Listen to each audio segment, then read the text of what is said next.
और इस तरह राम अपने गुरु महाराज की कुटिया पहुंच गए। गुरुदेव, महाराज रामचंद्र आपके दर्शनों के लिए पधारे हैं। उन्हें आदर से यहीं ले आओ।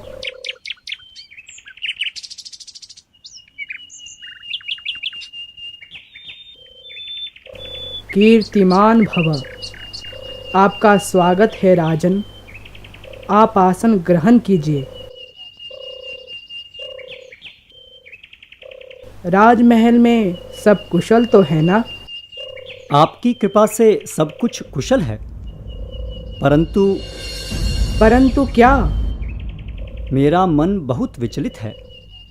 अयोध्या के राज सिंहासन को धारण करने के पश्चात मुझे अपने व्यक्तिगत निर्णय अनुचित प्रतीत हो रहे हैं। मैं समझ नहीं पा रहा हूँ गुरुदेव कि अपने राजधर्म और अपने निजी जीवन में लिए हुए निर्णयों के बीच सामंजस्य कैसे स्थापित करूं?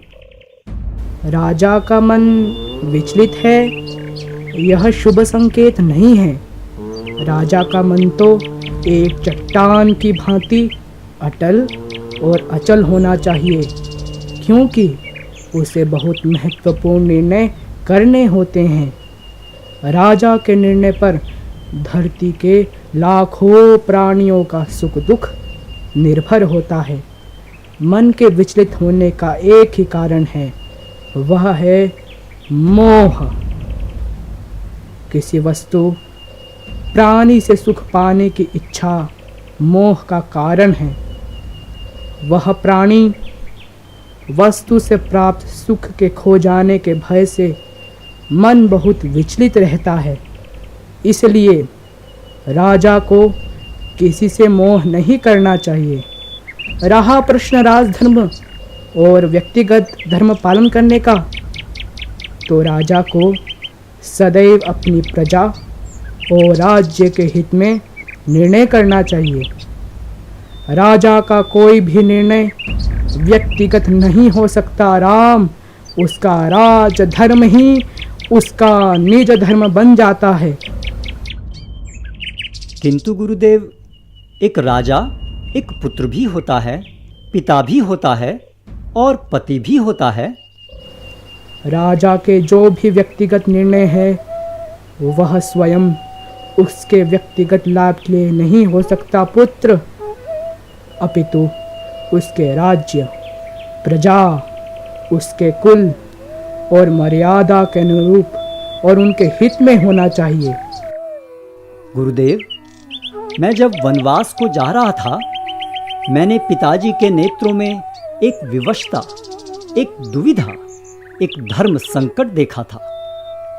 किंतु अपने कुल की रीति, धर्म और माता कैकेयी को दिए अपने वचनों की रक्षा के कारण मैं उस समय पिताजी की दुविधाग्रस्त स्थिति को समझ नहीं सका था। किंतु आज गुरुदेव, ऐसा प्रतीत हो रहा है कि वैसी ही दुविधा और वैसे ही धर्म संकट में मैं फंस कर रह गया हूं। हे पुत्र, जिसे तुम अपने पिता की विवशता और धर्म संकट कह रहे हो, वास्तव में वह धर्म संकट है ही नहीं, अपितु केवल पुत्र मोह है। और एक राजा के रूप में पुत्र मोह को पनपने देना स्वर्गीय महाराज दशरथ की बड़ी भूल थी। मैंने जैसे तुम्हें पहले बताया कि राजा को अपने निर्णय पर अटल रहना चाहिए, भले ही उससे उनके व्यक्तिगत जीवन में अहित क्यों ना होता हो। किंतु तुमने उस दिन अपने पिता के मोह में ना पड़कर सहर्ष वनवास जाना स्वीकार कर रघुकुल की रीति और परंपराओं के मानदंड को कायम रखा पुत्र।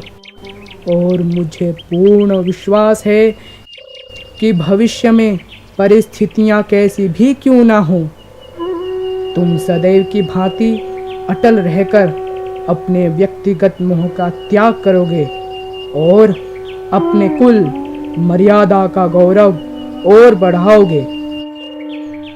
अवश्य गुरुदेव, अवश्य। यशस्वी भव।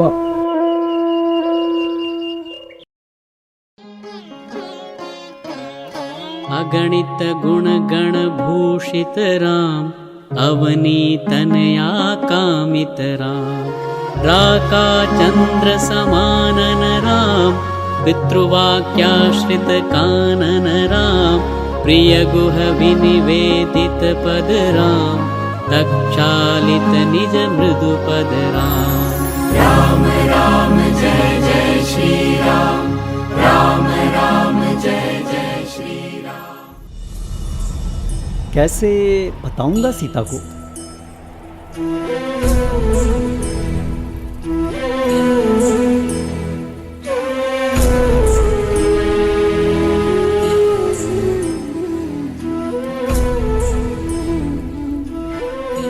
स्वामी, आप मेरे पास आए और बिना कुछ कहे ही जा रहे हैं, क्या बात है?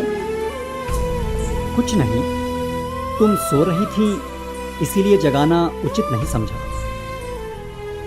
मैं आपकी ही प्रतीक्षा कर रही थी। आइए, भोजन कर लीजिए। चलिए।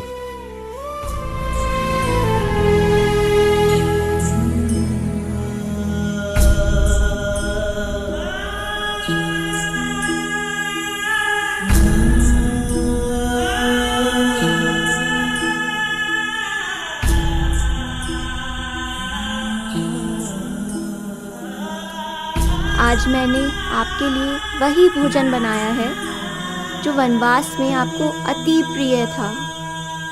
मैंने राजभवन के सभी रसोइयों को यह भोजन बनाना सिखा दिया है।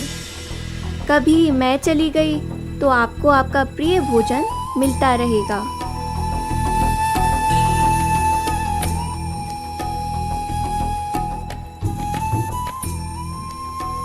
जाने से पूर्व किसी निर्णय की बात कर रहे थे आप। क्या आप वो निर्णय ले पाए?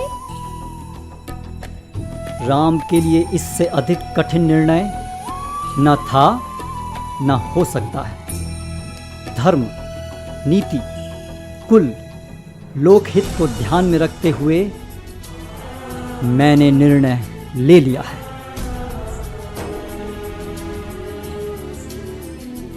मुझे विश्वास था आप पर।